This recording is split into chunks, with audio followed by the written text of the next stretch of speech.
After he changed and got his speeches ready, we left our house to return to headquarters just before the polls closed at 8. As we were driving, my father flicked the radio on right at 8 p.m., right as the station launched into the top of the next hour, which opened with the news of the evening's election results. Quote, "The polls have closed across Ontario," the announcer said, "and it's too early to tell who will form the government tonight." He then continued, "But there is one race we can call. We can declare Dennis Timbrell the victor in the riding of Don Mills, Toronto." That's where my dad was running. I couldn't believe it. It wasn't even 8:01. Over 100 races had been run across the province that day, and my father had just suffered the biggest, swiftest, most resounding loss of all of them.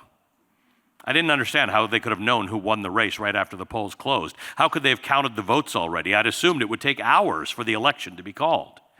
I didn't understand anything about exit polling and projections or any of that, but they were able to call it based on nothing more than the fact that Dennis Timbrell was the safest incumbent running anywhere in the entire country. His victory was as inevitable and as obvious as the nose on my face. I was shocked. I glanced up at my father, expecting him to be confused and angry as well. But the look on his face betrayed nothing but ease and contentment, which further confused me. "I can't believe we lost," I said. "Of course we lost," he said with the biggest smile. "We were never going to win." "What?" I said. "What do you mean we were never going to win? What was this all about?" "We ran because we could," he said. "I stood for what I believed in. People had a chance to vote for me. And more people voted for the other guy than voted for me. That was always going to happen. I knew that, but I ran, and now that I've lost, our life goes on. We don't get arrested. We don't get shunned. Nothing bad happens." It blew my mind. For the whole campaign, little 11-year-old me had been looking up to my dad, seeing him on stage doing the debates and thinking it was the coolest thing in the world, not understanding politics at all.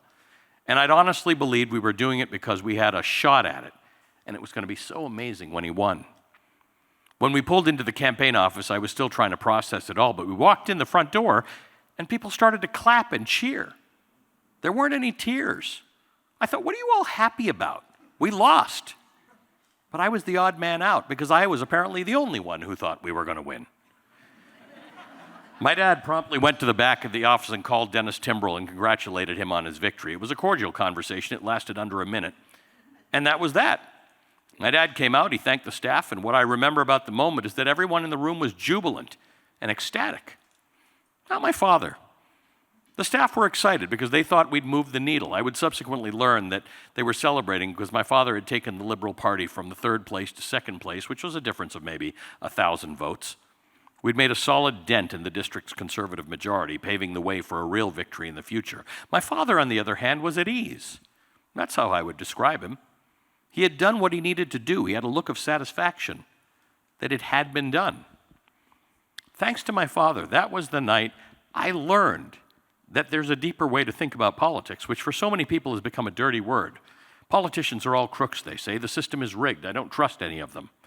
And it's true, there is no shortage of politicians who provide reasons not to trust politicians.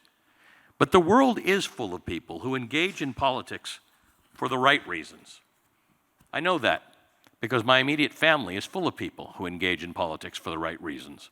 And on that night in 1981, in that dingy old storefront campaign office, full of people celebrating simply because they'd exercised their right to engage in politics for the right reasons. To this day, when I hear people run down politics and politicians, I recoil, because cynicism about politics is a luxury of those who have never had to experience life without it. And if those people ever truly lost their ability to participate in the system, they would never again take it for granted.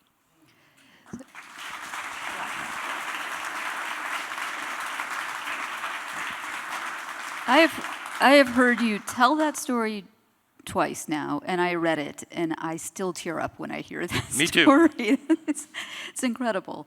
And that, as I mentioned, I wanted Ali to read that because that really feels to me like it is kind of the heart of what you are writing about in this book.